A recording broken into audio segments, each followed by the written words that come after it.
Bonjour à tous, bienvenue sur la chaîne Helleuse Guidance. Je suis Marion et je vous propose d'aller explorer les énergies de votre année 2023.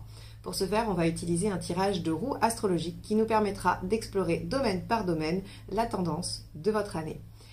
Je vous proposerai également dans une seconde vidéo qui sortira aux alentours du Nouvel An, un tirage mois par mois pour l'année 2023 également. Afin de ne pas la rater et de pouvoir être notifié de sa sortie, je vous invite à vous abonner et à cliquer sur la petite clochette des notifications. Je vous laisse avec votre tirage, à tout de suite. Les lions, c'est parti pour votre roue astrologique 2023. Voyons ce que vous réserve cette année dans les différents domaines de la vie.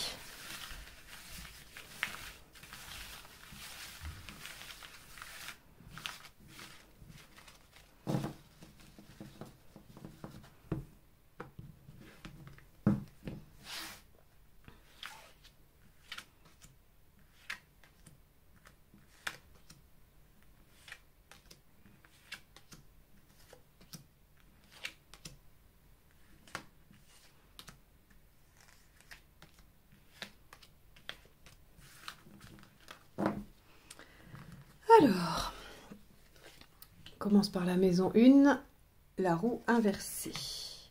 2, le jugement. 3, l'impératrice inversée. 4, la justice. 5, l'arcane 6. 6, l'arcane de la papesse.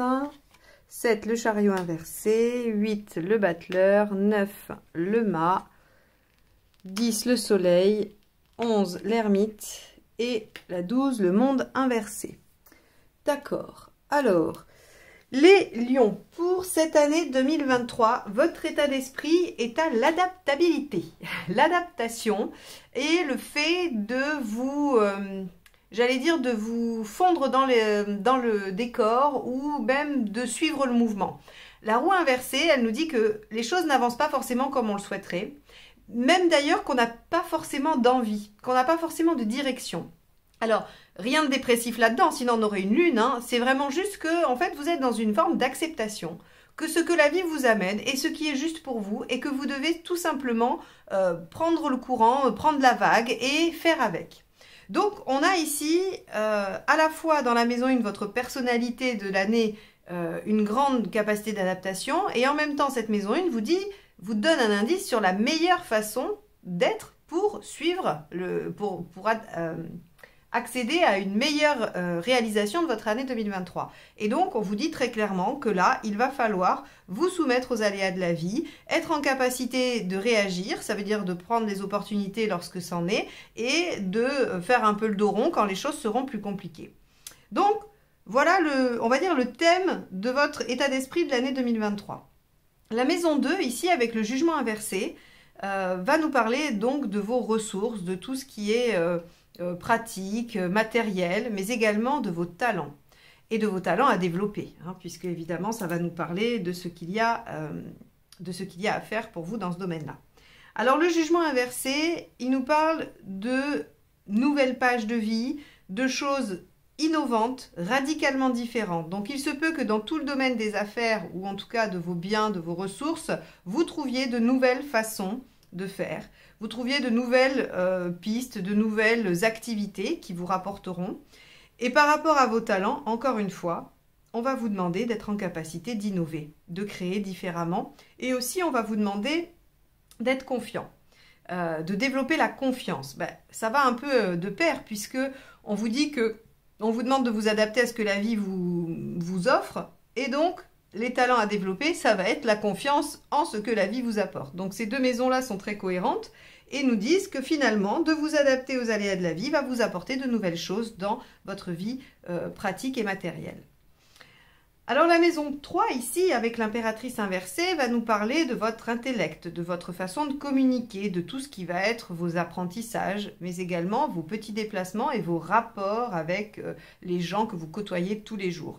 Donc, c'est vos collègues, c'est vos voisins, les commerçants, vos clients si vous en avez. C'est toute cette gamme de relations-là.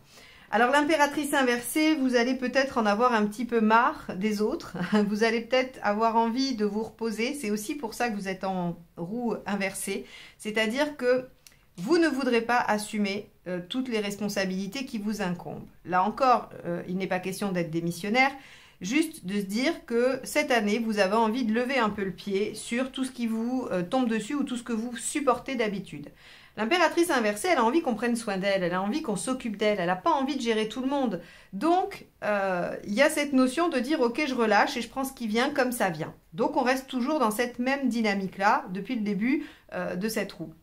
Au niveau de la communication, l'impératrice, le problème, c'est qu'elle communique trop, à tort et à travers, ou elle communique pas assez. Quoi qu'il en soit, que ce soit dans le trop ou dans le pas assez ou dans le défaillant, elle a une communication qui n'est pas efficace, qui n'arrive pas à se faire comprendre, qui n'arrive pas à délivrer le message souhaité. Donc ici, petit point de vigilance pour vous en 2023, peut-être que les gens ne vont pas comprendre ce que vous faites ou ce que vous dites, ou en tout cas comment vous l'expliquez.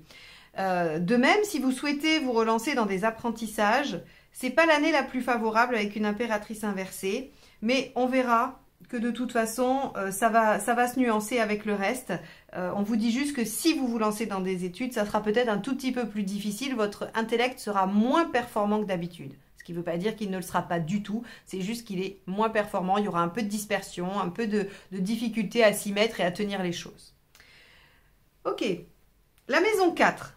La maison 4 représente votre fort intérieur, votre vie intime, ou ce qui se passe chez vous. C'est-à-dire si vous vivez avec quelqu'un et des enfants, c'est la maison 4. C'est vraiment ce qui se passe à l'intérieur de chez vous une fois que la porte est fermée. C'est pour ça qu'on parle aussi du fort intérieur et de tout le domaine de l'introspection, la mythologie personnelle. Donc avec la justice, ici, vous allez mettre de l'ordre. Il y a des choses qui vont s'organiser. La justice, elle a ce côté très pratique, très pragmatique, j'ai envie de dire, où elle met les choses à leur place, elle rééquilibre. Donc, si vous avez envie de changer des choses, ça passera par quelque chose d'assez carré, d'assez organisé, d'assez maîtrisé. Vous pouvez aussi avoir sur un point un peu plus, on va dire, psychologique, l'envie de vous faire entendre, puisque la justice, je dis toujours ça pour aider à retenir cet aspect de la justice, c'est que quand vous passez au tribunal, tout le monde est entendu. Tout le monde est entendu de la même façon, et c'est seulement après qu'il est jugé qui a raison ou qui a tort. Eh bien, la justice, elle a ce côté-là de vouloir être entendue. Quoi qu'elle ait à dire, elle veut que ce soit entendu. Donc peut-être que vous essaierez de vous faire entendre aussi chez vous, à l'intérieur de votre foyer, pour pouvoir rétablir l'équilibre intérieur. Quoi qu'il en soit, encore une fois, sur un plan encore plus introspectif et personnel, il y a cette notion d'aller harmoniser, rééquilibrer son intérieur, de prendre des décisions justes pour soi et d'être en capacité de s'entendre et de s'écouter soi-même. Donc, on a quand même une maison 4 assez riche, mais avec on va dire, une dominante positive pour vous, parce que quand on est à l'équilibre, en général, on se sent bien et on voit de toute façon que le reste est assez positif. Donc, ça va forcément se répercuter. La maison 5, qui est celle de la créativité, celle de votre façon d'être aux autres, au monde, l'expression personnelle, mais elle parle aussi des plaisirs, des amours et des enfants.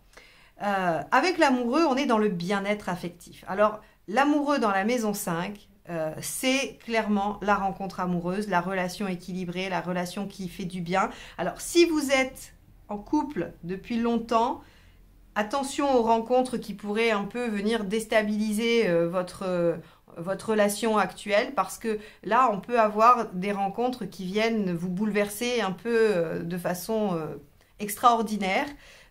C'est la maison des passions, et avec l'arcane 6, on est encore plus dans ça potentialise la passion. Donc, il y a un bien-être affectif avec les enfants, il y a une bonne entente, il y a un bel équilibre, de belles relations. Il y a des possibilités de rencontres pour les célibataires, il y a des possibilités de rencontres pour ceux qui ne sont pas célibataires non plus, donc attention. Voilà, vous ferez ce que bon vous semble.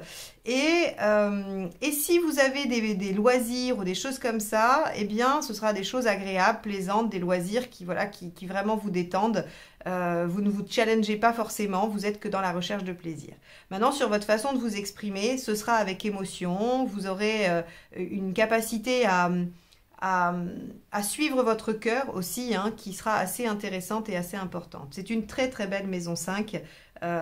Vraiment, vous allez probablement avoir de très belles choses sur cette année 2023. La maison 6, qui elle va nous parler de votre on va dire, de votre capacité à rendre service, de comment vous allez vous améliorer, de votre, oui, du développement de comment, enfin, de vos talents, de ce que vous savez faire. Hein, ça peut aussi nous parler de votre travail quotidien, ça peut nous parler de comment vous allez être chez vous. Hein, comment, alors, il y a de l'ordre qui est mis hein, dans votre foyer, mais avec la papesse, on a aussi une réflexion qui est menée, des choses où vous essayez d'apprendre. Alors, moi, je le mets en lien avec les 3 premières maisons où je vous ai dit que vous alliez être dans une dynamique plutôt alors passive au sens positif du terme, c'est-à-dire dans l'acceptation et dans le renouveau. La papesse, elle va apprendre. Elle va chercher à comprendre et à apprendre ce qui se passe. Donc, il y a une recherche de mode d'emploi, un peu pour vous dans le quotidien. C'est au jour le jour, comment je fais pour avancer dans cette année où je suis surpris régulièrement par la vie. Hein, donc, la papesse, elle est calme, elle est assez en retrait. Ça peut aussi vouloir dire que vous aurez besoin de solitude. Alors, c'est sûr qu'avec une maison 5 comme ça, c'est possible que vous ayez besoin de vos moments à vous et de vous retrouver face à vous-même et avec votre propre pensée intérieure. La papesse, elle écoute aussi son émotion, elle développe sa médiumnité également. Hein, donc, il se peut que vous soyez dans une recherche spirituelle en 2023. C'est tout à fait possible. Et en tout cas, c'est quelque chose, c'est une maison 6 qui est douce et calme avec la papesse. Hein. Vous pouvez aussi, alors il pourra pour certains y avoir peut-être des secrets, hein, des choses qui ne sont pas dites par rapport à des activités quotidiennes. Ça, il faudra voir comment ça résonne pour vous. La maison 7, avec le chariot inversé. La maison 7 va nous parler du conjoint, du rapport aux autres, de l'associé s'il y en a. Et de toute façon, c'est votre façon d'être en relation à l'autre et ce qu'il sera bon de faire. Alors avec le chariot inversé, eh bien, ce sont quelques obstacles qui ne sont pas insurmontables, hein, mais qu'il va falloir traiter. Je mets ça en relation tout de suite avec le 4, avec votre maison 4, où vous voulez vous faire entendre, où il y a besoin de mettre de l'ordre, où il y a de la réorganisation. Il se peut qu'avec le conjoint, vous réorganisiez des choses et que ça ne soit pas toujours facile, toujours évident. Néanmoins, le chariot inversé reste une belle carte puisque les obstacles, une fois dépassés avec le partenaire, mèneront à de belles réussites. Hein, c'est une carte qui récompense quand on se confronte aux problématiques et qu'on ne les évite pas. Donc, j'ai tendance à vous dire que vous allez retrouver l'équilibre intérieur parce qu'au travers de ce que vous allez vivre avec le partenaire ou votre associé, hein, vous mettez par rapport à ce qui vous convient, ou même par rapport aux autres, hein, à votre façon d'être en relation aux autres, parce que vous allez être à l'équilibre, que vous allez vous faire entendre et que vous allez mettre de l'ordre, eh bien, les obstacles seront dépassés avec l'autre et vous permettront d'atteindre quelque chose d'assez beau, d'assez chouette. Donc là encore, hein, le chariot est inversé dans la maison 7, mais c'est plutôt un bel aspect si vous décidez de prendre les choses à bras-le-corps. Ici, la maison 8, qui, elle, va nous parler de vos pulsions, de vos désirs, de vos instincts et de votre inconscient également dans une certaine mesure. C'est aussi la maison de la... alors, pas de la passion, mais de la sexualité, de tout ce qui est un peu caché. Hein. La maison 8, c'est la maison du Scorpion, de Pluton, donc c'est tout ce qui est assez intérieur, tout ce qu'on ne dit pas, tout ce qu'on cache. Alors, avec un battleur, il va y avoir de l'enthousiasme, de l'envie de démarrer des choses. Vous allez vous allez, je pense, être assez exalté de vivre cette nouvelle façon de faire.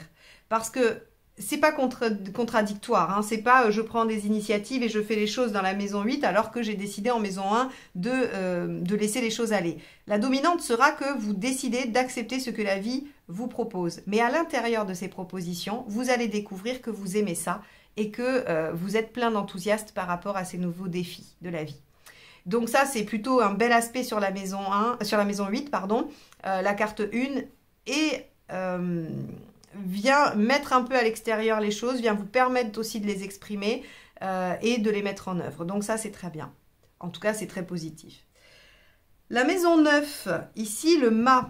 La maison 9, c'est votre vision du monde. C'est aussi tout ce que vous allez entamer comme recherche personnelle, comme travail intérieur. C'est votre système de croyance. Et alors là, encore une fois, tout est modifié. Le mât, il décide de s'élancer à l'aventure. Il ne sait pas où il va.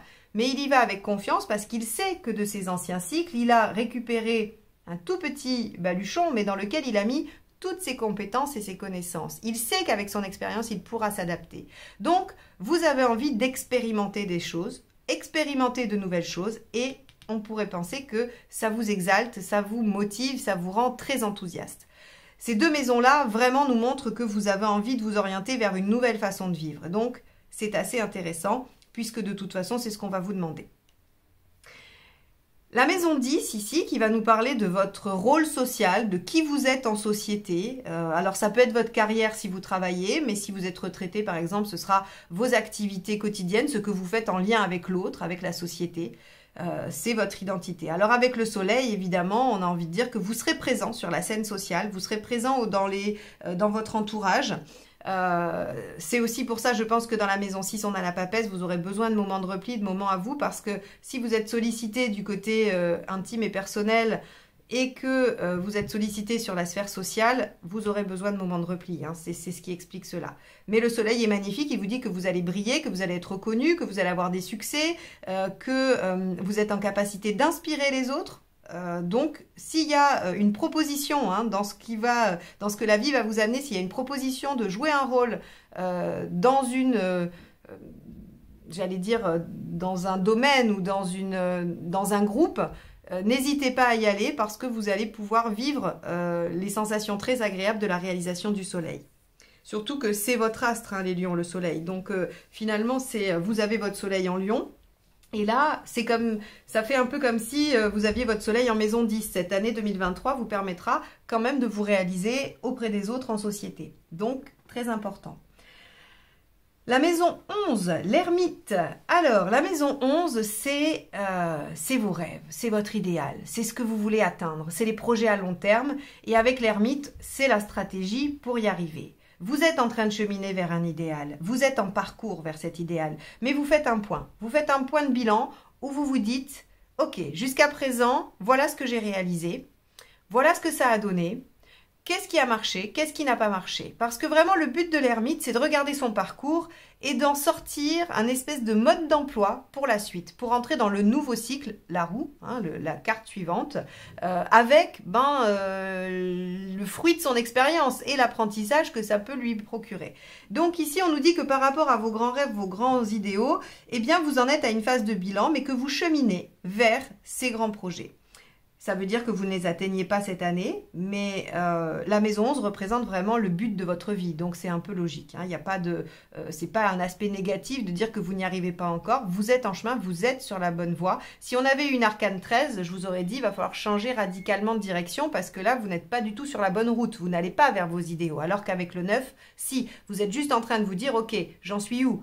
J'ai parcouru combien sur le trajet? Est-ce que je suis à la moitié? Est-ce que je suis aux 3/4? Est-ce que je viens juste de commencer? Et qu'est-ce que j'ai fait jusqu'à présent? Donc, c'est un bon aspect, encore une fois. La maison 12.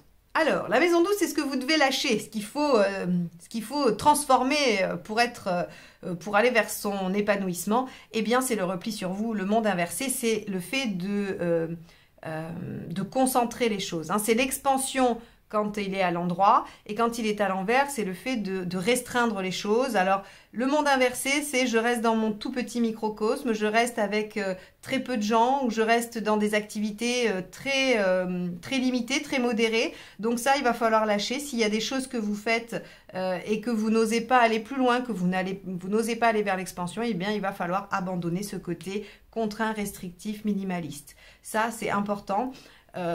Je pense que vous allez y arriver parce que déjà vous êtes prêt à accepter de prendre des opportunités de la vie. Vous allez vous trouver amusé dans le phénomène de réagir à ce que la vie vous propose.